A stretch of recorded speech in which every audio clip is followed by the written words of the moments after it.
자, 이제 제가 첫 시간이고 제 뒤에 또 2시부터 또 다른 교수님 수업이 있으니까 시작 시간과 관계없이 마치는 시간은 정확하게 마쳐야 됩니다. 그래서 50분에 마치도록 그렇게 할게요. 네. 지난번에 우리가 출애굽기 3장부터 해서 18장까지 공부를 했습니다. 출애굽기는 참 중요한 사건들 내용들이 많아가지고 제가 오늘 이제 19장부터 해서 40장까지 마칠까 했는데 도저히 그러지는 못할 것 같아요. 그리고 또 빨리 속도 내는 것도 좋지만 또 중요한 부분들은 우리가 또 하나씩 착실하게 공부를 해야 되니까 지난번에 우리가 출애굽 사건을 우리가 공부했습니다. 모세가 하나님으로부터 명령을 받았는데 그 명령이 뭐죠? 사명이 이스라엘 백성을 애굽에서 출애굽시키라 그랬어요. 내가 너와 함께 해줄게. 그래서 이제 모세가 하나님의 명령을 받고 출애굽을 시킵니다. 근데 잘 안 돼요. 어려워요. 그래서 하나님이 도와주시죠. 무엇으로 도와주시냐면 10가지 재앙으로 도와주십니다. 그래서 9가지 재앙이 내릴 때까지 바로가 안 보내줬어요. 그리고 마지막 10번째 재앙에서 이제 바로가 드디어 하나님 앞에 항복을 했죠. 그 10번째 재앙이 뭐죠? 장자 죽음. 유월절 사건이죠. 유월절 사건. 유월절 날 어린 양을 잡아서 그 피를 문설주와 임방에 바른 집은 죽음의 신이 죽음의 사자가 건너뛰어가고 그렇지 않은 집은 전부 그 집의 장자들 다 죽고 가축들 처음 난 가축들 다 죽는 그런 엄청난 그런 사건이 벌어졌습니다. 그래서 도저히 이제 더 이상 버틸 수가 없어 바로가 출애굽을 허용했죠. 그래서 그 날이 유월절입니다. 이스라엘은 이제 거기 이제 하나의 해방절이죠. 해방절. 그래서 그 유월절을 우리는 이스라엘 백성들은 지킵니다. 우리 기독교에서도 유월절을 꼭 기억을 합니다. 그 유월절은 무슨 사건과 연관이 있어요? 예수님의 십자가 사건. 예수님이 십자가에서 매달려 피 흘려 돌아가신 그 사건. 그것이 바로 영적으로 유월절 사건입니다. 그래서 출애굽기에서 나오는 유월절 사건은 신약에서 나오는 예수님의 십자가 그 사건을 미리 보여주는 예표다. 이렇게 우리가 이제 알고 공부를 합니다. 자, 그래서 출애굽한 이스라엘 백성들이 이제 나왔는데 또 이제 장애가 생겼죠. 아주 큰 장애, 홍해. 그래서 홍해를 이제 또 어떻게 건넙니까? 구름 기둥 불기둥으로는 건너지는 못하고 홍해 앞에서 이제 보호를 해주죠. 이스라엘 백성들 따라오는 애국 군사들로부터 구름 기둥 불기둥이 이제 보호를 해줍니다. 그리고 하나님이 잠잠히 오늘 너희를 위해서 역사하시는 하나님의 구원을 보라. 그것이 출애굽기 14장 14절에 나와요. 그죠? 14절에. 그러면서 뭐라 그래? 그래서 무슨 말씀이 나오냐 하면은 너희들을 위해서 싸우시는, 우리들을 위해서 싸우시는 하나님 여호와. 거기서 나와요. 그 하나님은 싸우시는 하나님입니다. 그래서 우리를 위해서 하나님이 누구와 싸웠느냐 하면 바로의 군사들과 싸웠어요. 그래서 바로의 군사들이 전부 홍해물에 다 빠져 수장되었죠. 그리고 이제 홍해를 건너왔는데 또 이제 사건이 벌어집니다. 물이 없어서 또 먹을 것이 없어서 그래서 이제 말에 선물을 달게 해주기도 하고, 그죠? 또 이제 먹을 것이 없었는데 하늘에서 만나를 내려주시고 또 이제 물이 없다 그래가지고 반석에서 물을 내어주시고 이렇게 하나님은 없는 가운데서 무에서 유를 창조해 줍니다. 아무것도 없는 광야에서 하늘에서 먹을 것을 만나를 내죠. 그래서 어디로 이끌어 가시느냐 하면은 가나안 땅으로 하나님이 목적한 가나안 땅으로 가기 위해서 일단 어디를 먼저 가느냐 하면은 시내산으로 갑니다. 시내산. 시내산에서 하나님이 이스라엘 백성들을 만납니다. 그 이야기가 19장부터 이제 오늘 시작합니다. 19장 나오니까 19장 펴보세요. 제가 딱 19장 하면 딱 펴세요. 보면은 이스라엘 백성들이 석 달째 되던 해 시내산 광야, 시내 광야에 도착했다 이렇게 돼 있죠. 네. 예, 도착했다. 그래서 하나님이 모세가 이제 하나님을 만나러 시내산에 올라갑니다. 하나님이 그 시내산에 강림을 하시니까 올라가니까 하나님이 모세에게 이야기합니다. 온 세계가 다 내게 속했다 그래요. 이 온 세계는, 이 우주는 누구의 것이냐? 하나님의 것입니다. 그래서 하나님이 거기서 선포를 해요. 온 세계가 내게 속하였으니 이렇게 이야기합니다. 그러면서 이스라엘 백성들에게 이야기해라. 야곱 족속들에게 이야기를 해라. 무슨 이야기? 너희들이 내 말을 잘 듣고 내 언약을 지키면, 그 19장 몇 절이에요? 6절이에요? 그 빨리 찾으세요. 아니에요. 네? 몇 절이에요? 5절이에요. 5절이에요? 안 읽어보세요. 세계가 다 내게 속하였나니 너희가 내 말을 잘 듣고 내 언약을 지키면 네. 너희는 모든 민족 중에서 내 소유가 되겠다. 예, 자, 그게 아주 중요한 말씀이에요. 온 우주는 다 내 것이다. 내 것이다. 처음에 그렇게 선포했습니다. 그래서 이스라엘 백성들에게 하나님이 요구하시는 것이 뭐냐면 내 말을 잘 듣고 내 언약을 지키면 하는 조건절이 붙어 있어요. 조건이 붙어 있습니다. 잘 지키면 하나님이 어떻게 해주시겠다? 모든 민족 중에서 너희를 내 소유로 인정해 주겠다. 소유하면 내 거죠. 그냥 내 거 그러면 별로 간격이 없죠. 근데 거기서 소유라는 말이 히브리어로 세굴라라는 말입니다. 세굴라.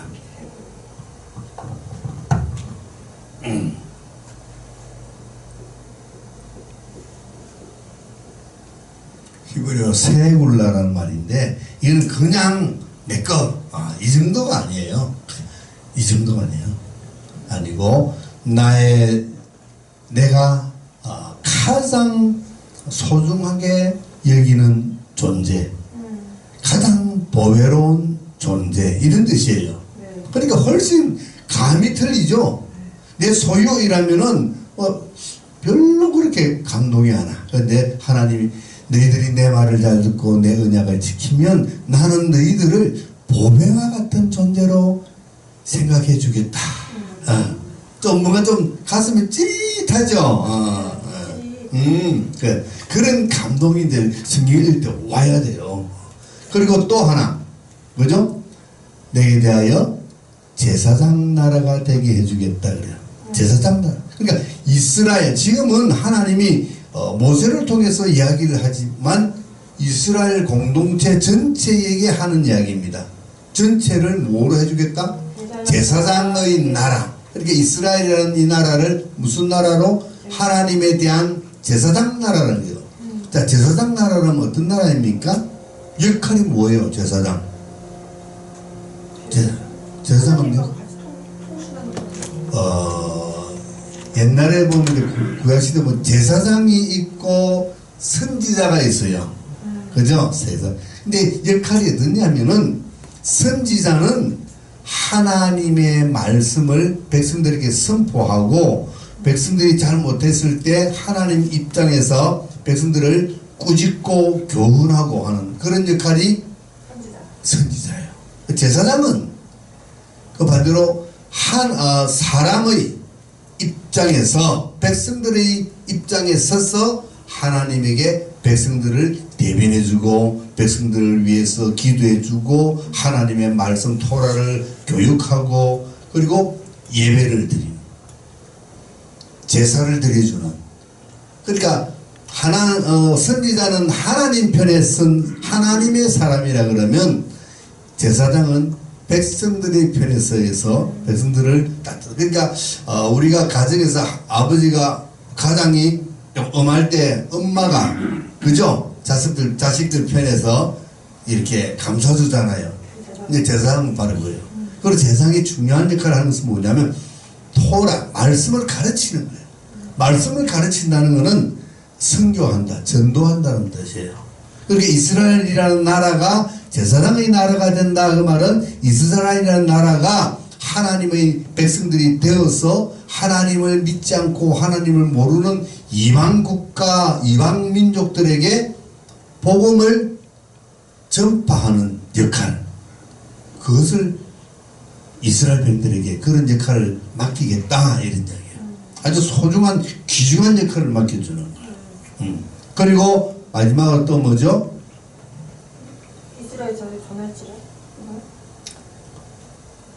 자, 처음에 거룩한 백성. 그렇죠. 처음에는 나의 소유가 되고 네. 두 번째는 제사장 나라가 되며 세 번째 나에 대하여 거룩한 백성이 되리라. 그렇게 그러니까 하나님의 백성으로 거룩한 백성으로 삼아준다. 거룩한 백성, 우리말로 한자말로 하면 성민이죠. 성민, 성민. 거룩한 무리들은 성도, 우리는 성민이에요. 하나님의 백성이에요. 그래서 하나님은 이때부터 이제 이스라엘은 하나님의 백성, 하나님은 이스라엘의 하나님, 이렇게 딱 연결고리가 딱 지었어요. 그렇기 때문에 이제는 더 이상 뗄래야 뗄 수 없는 하나님과 이스라엘의 관계가 되는 거예요. 근데 이것을 그냥 하는 것이 아니라 뭐 하면 너희가 내 말을 잘 듣고 내 언약을 지키면 내가 그렇게 해주겠다는 거예요. 그러니까 이제는 상방이 해야 할 의무가 있는 거예요. 이스라엘 백성들은 하나님과 언약을 지키고 그 지키면 하나님은 약속한 이것들을 다 해주는 거예요. 아주 중요한 거예요. 이것이 출애굽기 19장에 그러니까 백성들이 예 좋습니다 아멘 이랬어요. 그러니까 모세가 하나님 백성들이 아멘 했습니다. 그래 그래 알았어. 그러면은 내가 언약을 언약 그의 백성으로서 살아가야 할 계명을 줄게. 그래가 준 것이 10계명. 그거 이제 20장에 딱 나와요. 10장 하나님이 줍니다. 나 외에 다른 신들을 내게 두지 말라, 있게 하지 말라. 첫째 계명이에요. 하나님 외에 다른 신이 아니고 다른 신들, 꼭 그게 중요한 겁니다. 1계명을 외워보세요. 그러면 나 외에 다른 신을 두지 말라. 땡이에요. 다른 신들을 두지 말라. 띵동댕이에요. 아시겠죠? 네, 어디 가서 지금 누가 시험을 낸다든지 구두 시험을 할 때 자, 10계명 아시죠? 예. 자, 1계명 한번 해보세요. 너는 나 외에는 신들을 네, 신을 두지 말지어다, 있게 하지 말지어다. 이라고 딩동댕입니다. 네. 이게 중요한 거예요. 왜냐하면 하나님 외에는 사실은 신이 아니에요. 우상이에요. 아무것도 아니에요. 그렇기 때문에. 그래서 1계명부터 4계명까지를 하나님과의 관계를 설정하는 이야기예요. 나 외에 다른 신들을 두지 말라, 우상을 만들지 말라, 그들에게 절하지 말라. 그리고 네 번째가 안식일을 기억했어. 안식일을 거룩하게 지켜라. 여기 이제 4계명이잖아요. 그래서 1계명, 2계명, 3계명, 4계명은 하나님에 관한 계명. 그러니까 5계명은 뭐죠? 내 부모를 공경하라. 5계명부터 10계명까지는 누구에 관한 계명일까요? 그러면 인간. 자, 인간에 관한 계명 중에서 가장 먼저 나오는 계명이 부모님. 그러니까 부모를 공경한다는 것이 얼마나 중요한 것인지 하나님이 가장 제일 중요하게 치는 거예요. 인간관계에 있어서 하나님이 가장 중요하게 치는 것이 누구와의 관계다? 부모의 관계. 그런데 이제 사람을 만들고 나서 남자가 혼자 사는 것이 보시기에 좋지 않아서 여자를 만들어가지고 결혼시키셨죠. 아담에게 하와를 붙였죠. 자, 그러면서 이제는 남자는 부모를 떠나서 아내와 둘이 한 몸을 이룰지어다 하고, 이제 어느 정도 부모를 떠날 때가 되면은, 아, 예, 감사합니다.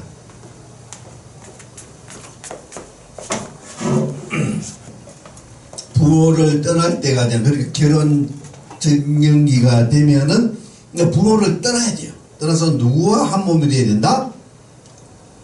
부부가 하나님. 그래서 인간의 관계는 처음에는 하나님과의 아버지 부모와의 관계가 중요했지만 그 뒤에는 더 중요한 관계가 부부 관계예요. 부부 관계. 부부 관계는 뗄래야 뗄 수 없는 관계예요. 부부 관계가 좋아야 가정이 좋아지잖아요. 가정이. 이 가정은 가장 기초단위예요. 교회의 기초단위. 교회는 어디서부터 시작되냐면 가정에서부터 시작되거든요.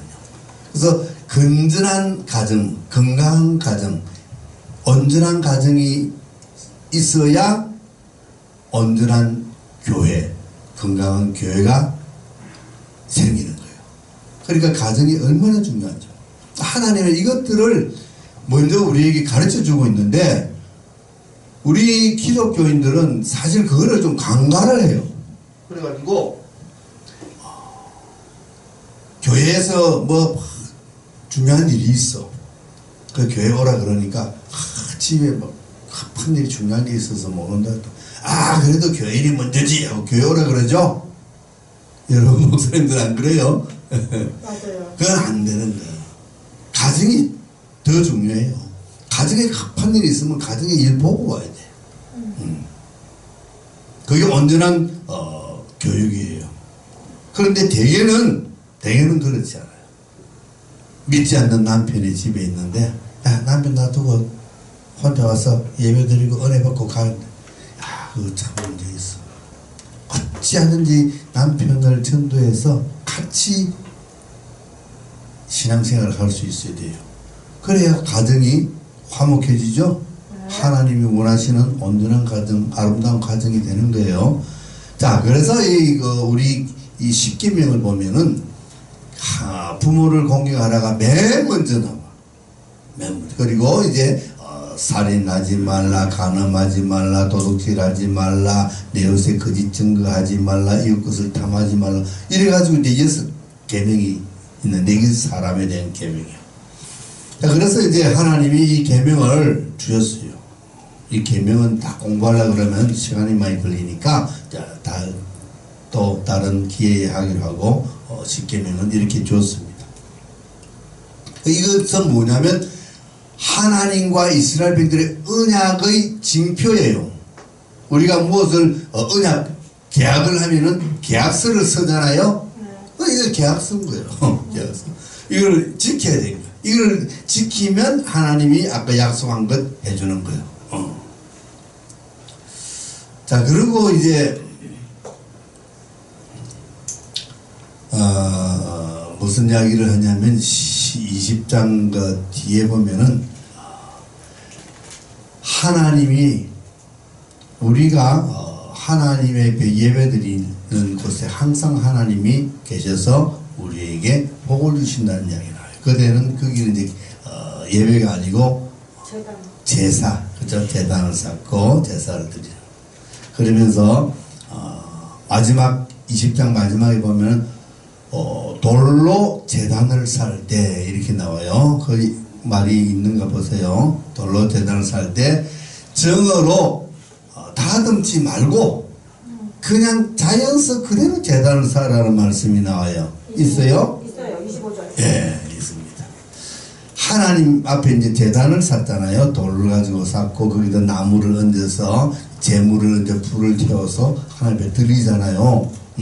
그런데 우리는 하나님 앞에 제사 드리는 제단 그러면 좀 어떻게 이왕이면은 예쁘게 아름답게 또 웅장하게 그죠? 거창하게 이렇게 하는 것이 좋다고 생각을 해서 막 이래 막 돌깨는 망치로 다듬어 가지고 그렇게 만드는데 하나님은 그것이 부정하다 그래요.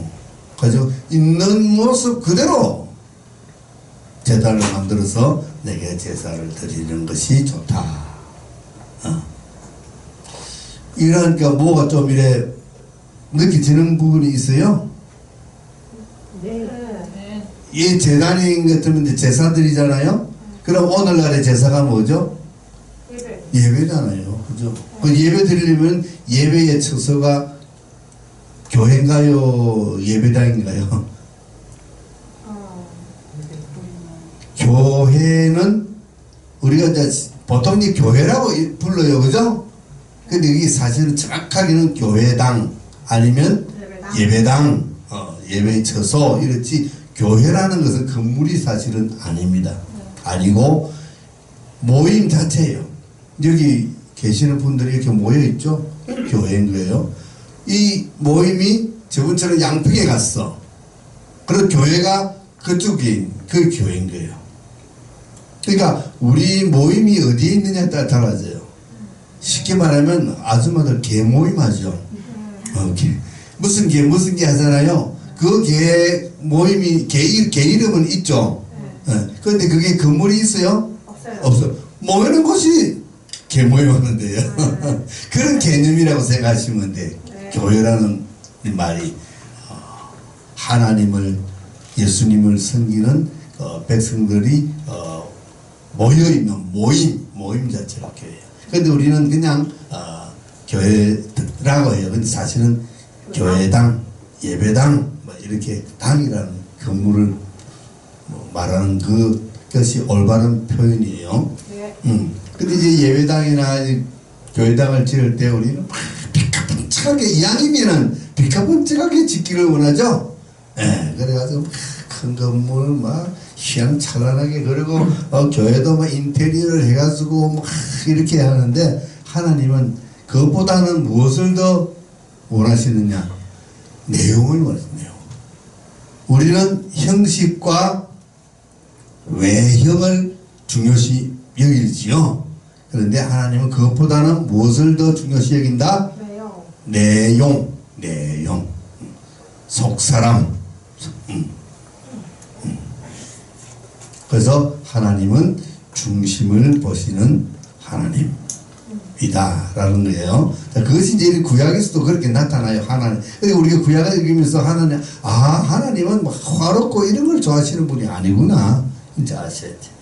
그리고 이제 21장, 22장, 23장에는 이제 그 여러 가지 하나님의 백성들이 지키면서 살아가야 할 법도를 많이 가르쳐 주고 있어요. 그 법을 다 주고 나서 24장에서 이제 드디어 하나님과 이스라엘 백성들이 무엇을 하냐면 만남을 가져요. 만남을 가지고 거기서 이제 예식을 해요. 무슨 예식? 언약식을 합니다. 언약식. 24장에. 그래서 송아지를 잡아서 번제와 화목제를 드렸다 이렇게 나와요. 번제와 구약 성경을 읽으면서 번제와 화목제를 드렸다라고 말이 나오면은 이것은 예식이에요. 예식. 결혼식, 언약식 이런 예식이에요. 그래서 결혼식을 합니다. 이스라엘 백성들이 하나님과 만나서 하나님과 이제 결혼식을 하는 거예요. 근데 주례는 누굴까요? 모세. 그런데 언약서를 낭독을 합니다. 그러니까 십계명과 다른 기타 율법들을 다 적어가지고 언약서를 만들어서 우리 결혼하면은 신랑 신부 뭐라죠?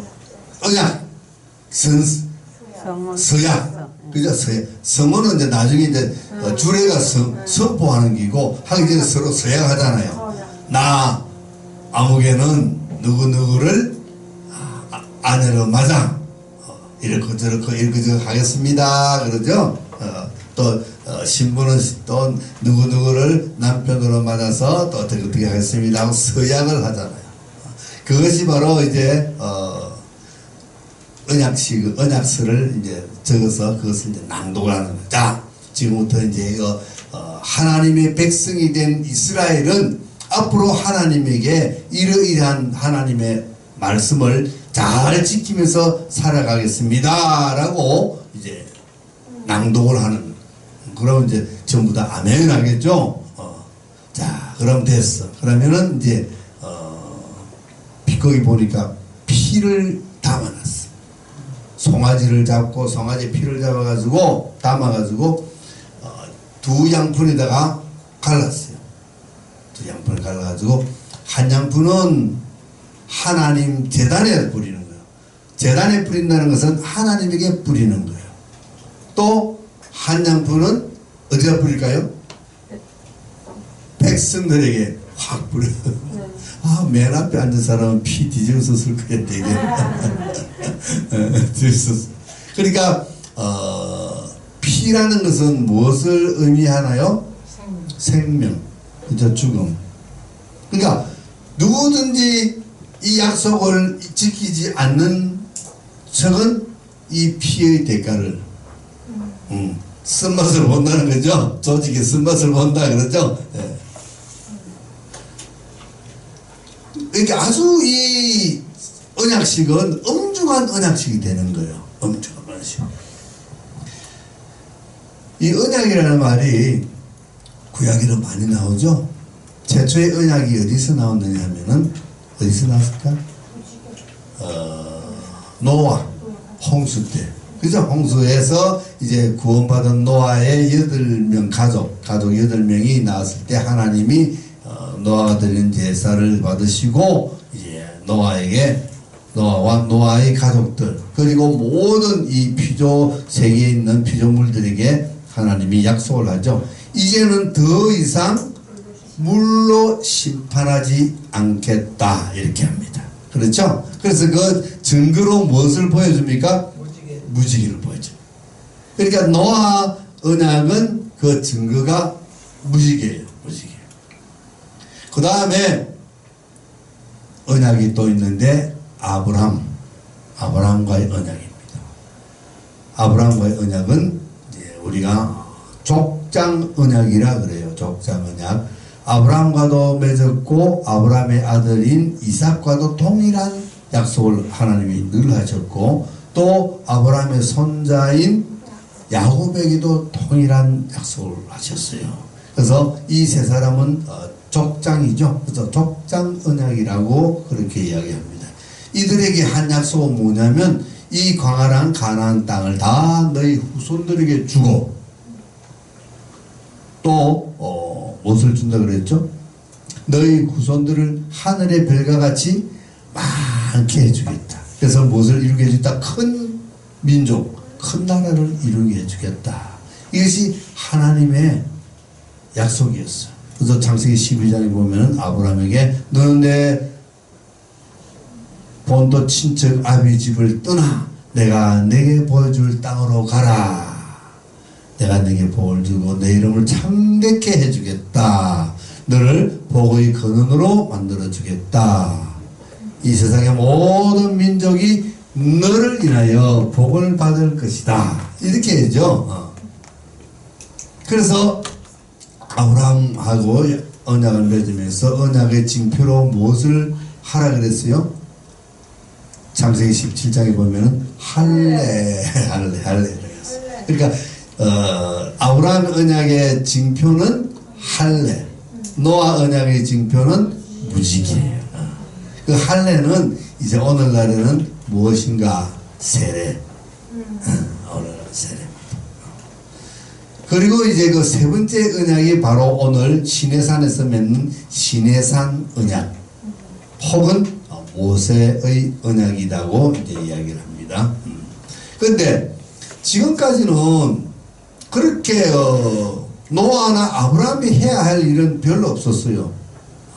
그런데 여기 이제 시내산 언약을 하면서는 우선 대상이 개인이 아니고 이스라엘 단체이고 전체 단체 그죠? 그 다음에 지켜야 할 계명들을 주신 것이 조금 달라요. 이제는 많이 발전했어요. 발전해가지고. 그래서 이스라엘 백성들이 이제 하나님과의 약속을 피의 약속을 하는 피의 약속 무슨 무시한 표현으로. 그러니까 이제 뗄래야 뗄 수 없는 하나님과 이스라엘의 관계가 형성이 된 거예요. 이제는 이스라엘이 하나님과의 언약을 어기면 어떻게 될까요? 그 대가를 지불해야 되는 거죠. 대가를. 그러니까 이 시내산 언약은 엄중한 언약이라고도 할 수가 있어요. 자, 이제 그리고 이제 이스라엘과 하나님이 이렇게 언약을 맺고 결혼식을 했으니까 이제 하나님이 뭐라고 하냐면 모세야 올라와라. 올라와서 이제 내가 내게 지시하는 것을 해라 그러면서 제일 먼저 지시하는 것이 뭐냐니까 성막을 만들라는 거야. 성막. 솔로몬 시대에서는 성막이 이제 성전으로 변했죠. 성전이 됐지만 이때는 이제 맨 처음에는 이제 성막을 이제 텐트를 만듭니다. 이 텐트는 성막은 하나님이 하늘에 계시잖아요. 계시는데 이제 땅에 있는 이스라엘 민족들과 결혼식을 언약식을 했기 때문에 이제 나도 너희와 함께 지낼 것이다. 그래가지고 하나님이 지낼 집을 만들고 그래서 성막을 만들기로 했습니다. 그래서 성막 그 양식 설계도를 보여줘요.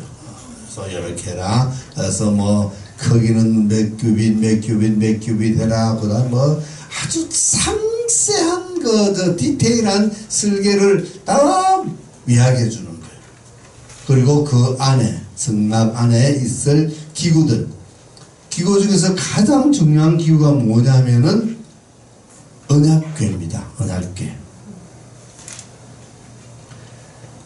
언약궤를 다른 말로도 뭐라 그러냐 하면은 뭐라 그러죠? 언약궤를 법궤, 그죠? 법궤, 또 증거궤,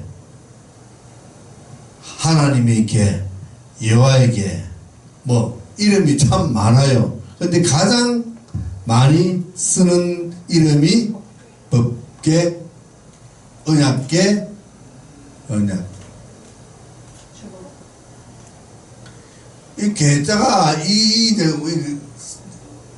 궤는 우리 사과 옛날에 나무 사과 상자 이런 궤란 말이에요.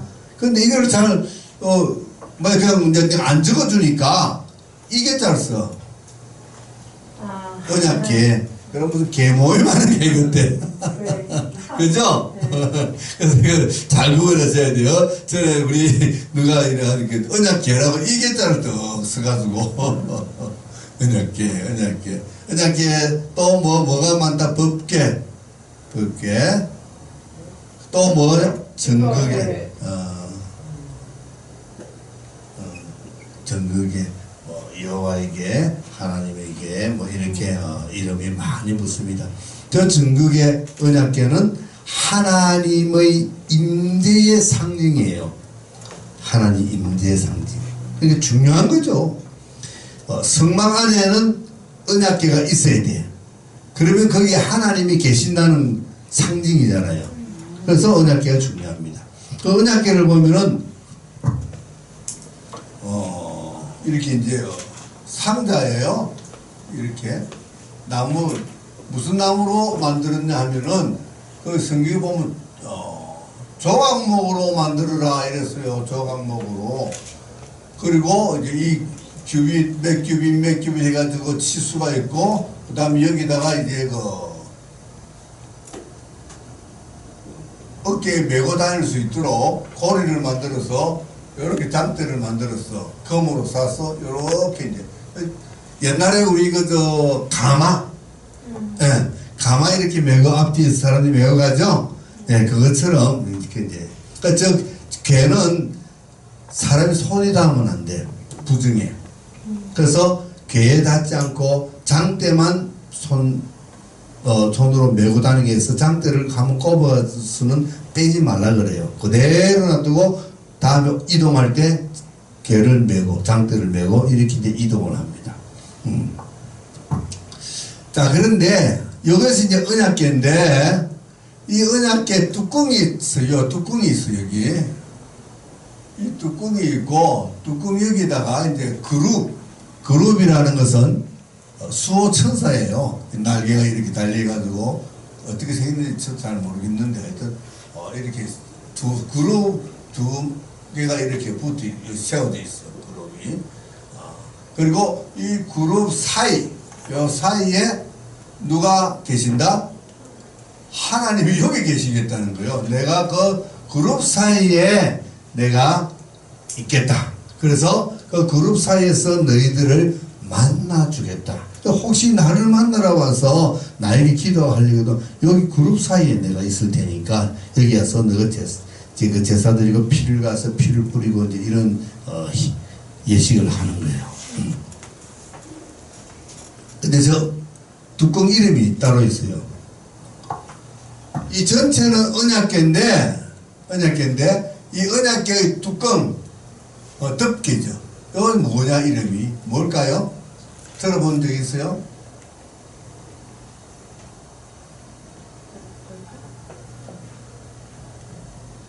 없어요. 들어갔어요? 안 들어갔어요? 들어갔어요? 속죄소. 들어갔어요.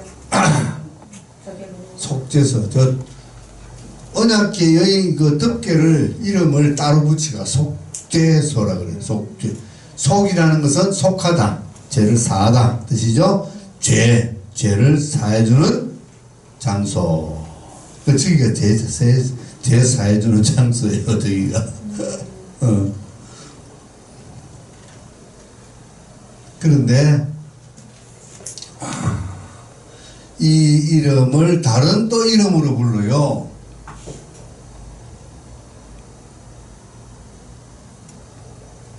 뭐예요? 시은좌. 시는 베풀 시자예요. 베풀.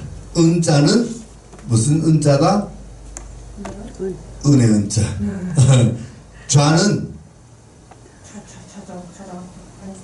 좌석, 자리. 예. 그러니까 은혜를 베푸는 자리. 그러니까 은혜를 베푸는 자리하고 죄를 사해주는 자리가 같은 뜻이라는 거예요. 그럼 은혜를 베푸는 것하고 죄를 사해주는 것이 같은 거예요. 이렇게 이제 말로 가지고 우리가 심오한 의미를 해석해야 돼요. 예수님이 십자가에서 못 박혀 돌아가신 것을 우리는 목사님들 축도할 때 우리 주 예수 그리스도의 은혜와 이렇게 하죠. 그 은혜. 그럼 은혜가 뭐냐? 은혜.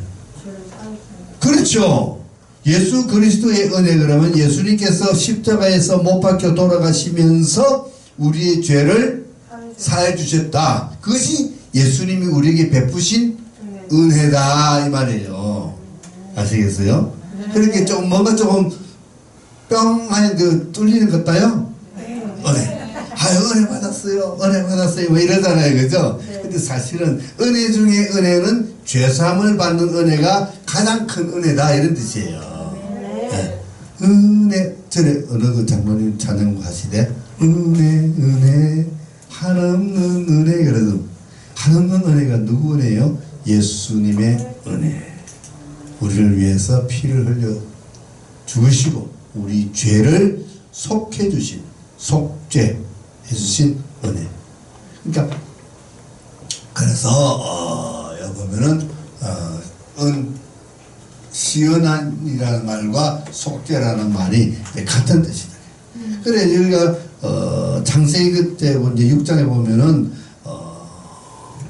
노아 이야기가 나오면서 노아는 여호와께 은혜를 입었더라 이런 이야기가 나와요. 그러면서 노아는 당대의 의인이요 완전한 자라 하나님과 동행하였더라 라는 이야기가 나와요. 하나님으로부터 은혜를 받았다? 무슨 말일까 했더니만 홍수 심판에서 구원받았다는 거예요. 그 은혜 받았다. 그래서 여러분의 속죄, 그죠? 하고 같은 거예요. 자, 이거 하려니까 끝이 없어서 빨리빨리 좀 이거 마무리하고 가야 되겠어. 자, 그래서 성막 안에 가장 중요한 기구 중에 하나가 이런 언약궤다. 언약궤가 없으면은 하나님이 안 계시니까, 그죠? 언약궤 없는 성막은 안 꼽는 빵이다. 안고 없는 찐빵, 네. 호빵. 호빵. 안 되는 거예요. 하나님이 안 계시는데, 그러니까 교회가 있는데 교회에 주님이 안 계시면 그게 교회가 아니에요. 아니에요. 교회에 주님이 안 계시면 그 교회는 교회가 이미 아닙니다. 우리 마음속에도 주님이 자리 잡고 있지 않으면은 우리는 그리스도인이 아닌 거죠. 그죠? 자, 그 다음 이제 그 안에 뭐가 들어가니까 떡상이라고 떡을 만들어서 이제 넣을 수 있는, 우리말로 쉽게 이야기하면 식탁이죠, 식탁. 식탁을 두고 식탁에다 무엇을, 떡을 만들어서 이제 올립니다. 올리고, 그 다음에 이제 또 등잔이라고 해서 불 켜는 등잔. 우리 옛날에 집에 호롱불 켰잖아요. 전기 안 들어올 때. 그런 몰라요? 호롱불. 시대에 따라서 이제 호롱불 아는 시대도 있고 호롱불 모르는 시대도 있어요. 그 다음에 이제 그 향단이라 그래가지고 향을 피우는. 이렇게 그 안에 이제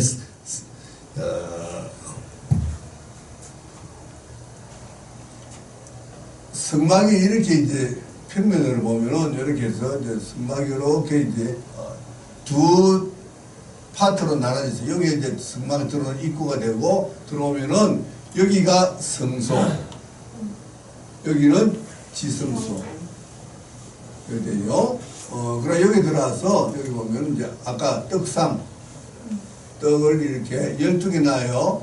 왜 12개 넣을까요? 되게 구약에서 12개 하면은 12지파, 신약에서 12 하면은 12제사. 예, 이거 항상 그래요. 그래서 떡을 넣고 여기다가 이제 또 남쪽에는 아까 등대, 불 켜는 등대가 있고, 여기 이제 그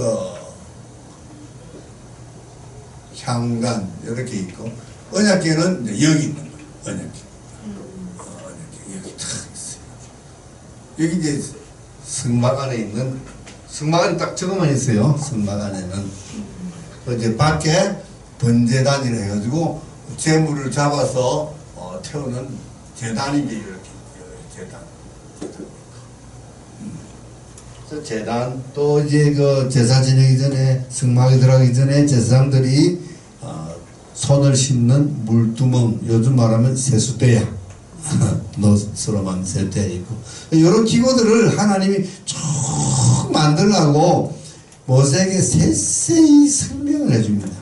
시내산에 강림하셔서 모세가 시내산 꼭대기에 올라가서 하나님 앞에 이제 40주야를 금식을 하며 앉아서 이제 그러고 하나님이 무엇을 주냐면, 그래서 10계명을 돌판에 친히 써서 주는데 두 돌판이에요. 돌판이 2개. 10계명 돌판은 2개입니다. 왜 2개일까?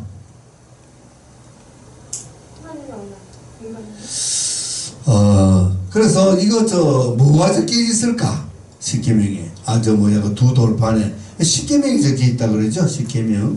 앞뒤로 가득 적혀 있다 그랬어요. 그래서 10계명뿐만 아니라 다른 중요한 계명, 율법들도 적혀 있었는지는 모르겠는데 왜 2개일까? 그래서 어떤 학자가 이제 의견이 맞는데, 한 돌판에는 아까 계명이 1계명부터 4계명까지는 하나님에 관한 거라 했죠. 그래서 1계명부터 4계명까지 하나님에 관한 것 하나, 그 다음에 사람에 관한 5계명부터 10편까지 또 하나 이렇게 해서 두 개를 했다. 즉 만들었다. 이렇게 이제 해석하시는 분도 있어요.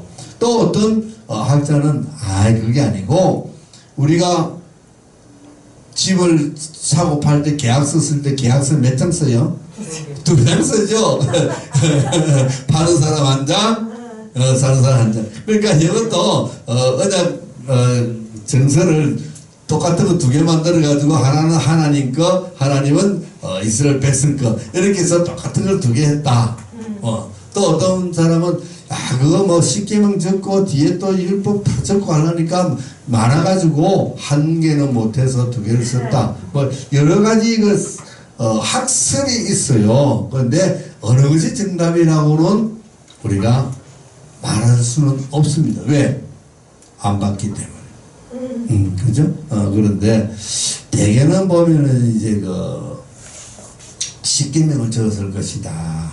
10계명을 갈라서 적었을 것이다. 뭐 그렇게 이야기하는데 그거는 뭐가 적혀 있는지 그렇게는 중요하지 않지만 약간 그 10계명과 그런 내용이 적혀 있었다는 것은 맞는 거예요. 그래서 그것을 어디다 넣어서 보관을 해라? 언약궤 안에다 넣어서 보관을 해라. 그렇게 되어 있습니다. 아까 그래서 이제 그 계약을 이야기를 했는데 그 구약에서 계약이 언약이죠. 언약이 또 중요한 언약이 또 하나 있습니다. 그 언약 하나 중요한 건 뭐냐면 이제 그 사무엘상 7장에 나오는데 그것은 다윗 언약이에요. 하나님이 다윗과 맺은 언약입니다. 다윗이 이제 이스라엘을 다 통일하고 통일왕국이 되었는데 다윗은 이제 아주 백향목나무로 왕궁을 잘 지어가지고 이제 살고 있는데 하나님은 지금 어디에 성막에 있는 거예요. 그러니까 다윗이 나는 이렇게 좋은 백향목 궁전에 사는데 하나님은 지금 텐트 안에 살고 계셔. 쉽게 말하면 나는 엄청 좋은 막 맨션 그죠? 뭐 이런 아파트에 사는데 우리 부모님은 판자촌에 살고 있어. 그럼 자식이 마음이 아프죠. 그래서 다윗도 이제 하나님 성막에 계시는 것을 보고 마음이 아팠어. 그래서 내 마음이 아픈데 그 말은 뭐죠? 하나님 집 지어드려야 되겠다. 우리 아버지 아파트 한 채 사드려야 되겠다 이런 거예요. 그런데 하나님은 원치 않는 거예요. 다윗이 성전을 짓는 것을 원치 않았어요. 너는 손에 피를 너무 많이 흘리기 때문에 내 마음은 알겠다. 네 정말 마음은 참 내 마음에 속든다. 그런데 내가 짓지 말고 내 아들이 이제 왕이 되면은 내 아들 보고 지으라고 해라. 그래서 솔로몬이 짓는 거예요. 그래서 이제 하나님이 이 다윗의 이 아름다운 하나님을 섬기는 그런 마음을 받았잖아요. 너무 기분 좋아 하나님이. 그래서 하나님이 다윗에게 이제 기분 좋아가지고 약속을 해주는 언약이 있어요. 그것이 사무엘하 7장에 나옵니다. 7장에 그 중요한 내용은 뭐냐면 이제 너를 보고 내 후손 너를 대를 이어가는 내 유다 지파의 왕들, 다윗이 유다 지파에서 나왔잖아요. 그 유다 지파의 그 왕들이 계승되어 나가는데 절대 끊어지지 않게 해줄게. 그 다음 이제 열왕기로 가보면은 남과 북이 이스라엘이 갈라지고 북쪽에는 막 왕조가 바뀌어요. 막 쿠데타가 일어나고 막 바뀝니다. 그런데 남쪽은 유다는 안 바뀌는 거예요. 하나님이 이 다윗과의 언약을 해가지고 절대 너희 후손들이 뭐 쿠데타고 뭐 해도 왕조가 바뀌지 않고 견고히 해줄게. 그런 약속을 한 것이 바로 이제 하나님이 다윗에게 한 다윗 언약이라는 거예요. 그래서 이 언약이 4개가 구약에서 아주 중심되는 중요한 언약입니다. 근데 오늘 이제 그 중에서 신해산 언약을 공부했죠. 그래서 이제 하나님이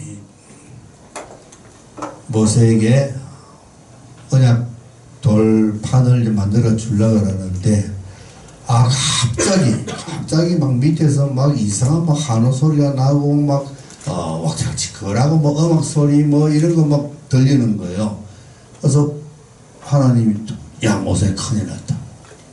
지금 네가 애굽에서 인도하여 낸 네 백성이 타락했다 이라는 거예요. 조금 전까지 언약식 맺고 할 때는 너희는 내 백성이 됐거든요, 하나님이. 그런데 딱 타락한 모습을 딱 보더니만은 네 백성이라 그래요, 모세 보고. 그거 참 중요한. 그러니까 지금 밑에서는 백성들이 모세가 하나님 만나러 산에 올라갔는데 40일이 다 됐는데도 소식도 없어. 뭐 핸드폰도 안 터지고 하니까 인터넷도 안 되고 하니까 모세가 죽은 사람인지 모르는 거예요. 이 백성들이 야 모세 산에 가서 짐승에 물려 죽었는가 보다. 이 사람들은 애굽에 살 때부터 노예 생활을 하면서 위에서 억압을 해서 눌리 살았잖아. 시킨 대로 했잖아. 시킨 대로. 그리고 모세가 또 계속 인도한 대로만 따라왔던 노예 근성이 있어. 노예 근성이 있는 자들은 자기를 이끌어주는 사람이 없으면 이거 불안한 거야. 야 모세가 지금 안 온다. 큰일 났다. 우리를 인도할 신을 만들자. 이래가지고 만드는 게 금송아지를 만드는 거야. 이것이 이제 출애굽기 32장의 사건인데, 이스라엘 백성이 하나님의 백성으로 언약을 맺고 나서 처음으로 하나님 앞에 반역한 가장 큰 범죄입니다. 그리고 이스라엘 역사상 가장 큰 죄악이 바로 이 금송아지 사건이라는 것을 꼭 기억하셔야죠. 32장입니다. 32장. 네. 그래서 시간이 다 됐기 때문에 다음 시간은 요 금송아지 사건부터 이제 공부할 거예요. 자, 출애굽기 32장. 그 전에 오늘 19장부터 31장까지 내용을 내가 쭉 설명했어요. 그것을 이제 쭉 읽어보시고 다음 오실 때는 이제 32장부터 한 4장까지 이렇게 읽어보시고 40장까지 끝나는데 잘하면 40장까지 갈 수도 있으니까 한번 성경을 읽어보시고 오시면은 제가 이렇게 강의하는 것을 잘 이해할 수가 있습니다. 네. 자, 오늘은 여기서 강의 마칩니다. 수고하셨습니다. 네.